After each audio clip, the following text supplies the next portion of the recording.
Si vous allez au Japon, vous aurez forcément au moins une interaction avec un japonais. Alors pour vous préparer, vous avez lu tous les bouquins japonais pour les nuls et vous êtes prêt à refuser poliment un sac au combini. Mais rappelez-vous, pourquoi vous allez au Japon? En tant qu'otaku, on va trigger des quêtes secondaires complètement différentes du touriste lambda. Et c'est pour ça que dans cette vidéo, je vous présente 5 expressions qui vous être vitales pour aller au Japon en tant qu'otaku.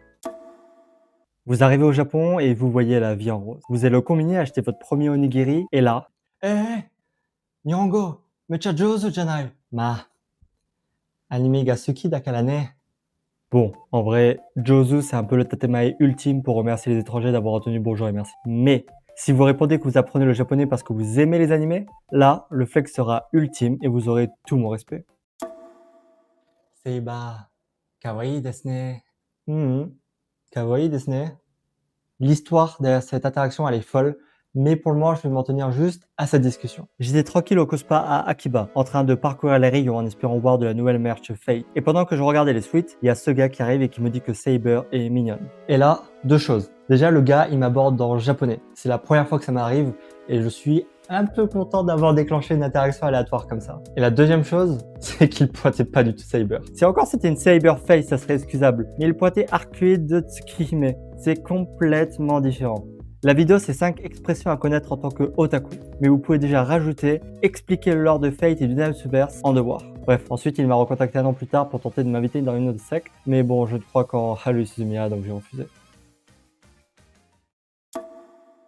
Le Japon, c'est un peu le paradis des introvertes. On parle souvent de la société japonaise avec les gens qui sont très isolés, mais il y a un domaine dans lequel c'est vraiment gagnant, c'est pour aller manger seul au restaurant. Irashaimase! Ah, well... Hitolede. Dozo kochirai. Vous avez réussi à convaincre personne de partir en pèlerinage à Gifu sous 40 degrés? Pas de problème. C'est complètement normal d'aller seul au resto au Japon. Et quand vous sortez du restaurant, n'oubliez pas le Gochiso Samadashita, sans vous retourner l'air mystérieux. C'était 2 semaines avant mon premier concert Love Live, et j'étais en haut de la tour Softmap à Akiba.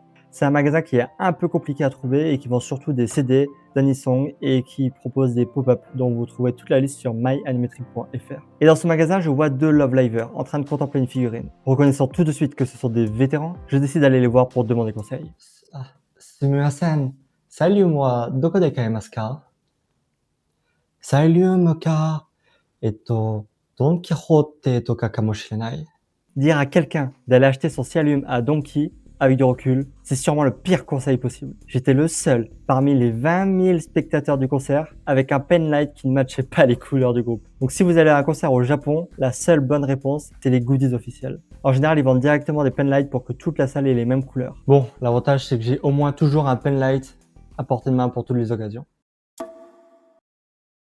Et on finit cette vidéo avec le rituel le plus important pour un otaku. C'est l'interaction la plus solennelle qui a lieu 2 fois par an, le Comiket. Vous avez enfin devant vous un produit exclusif. Il s'en vendra que 200 exemplaires. L'auteur, dans la chaise de l'autre côté de la table, c'est la seule personne parmi les 30 000 cercles à avoir dessiné votre personnage préféré. Et donc, avec un peu d'hésitation, vous vous approchez. Ah, Shinkan, mite mo ii desu ka? Arigatou gozaimasu.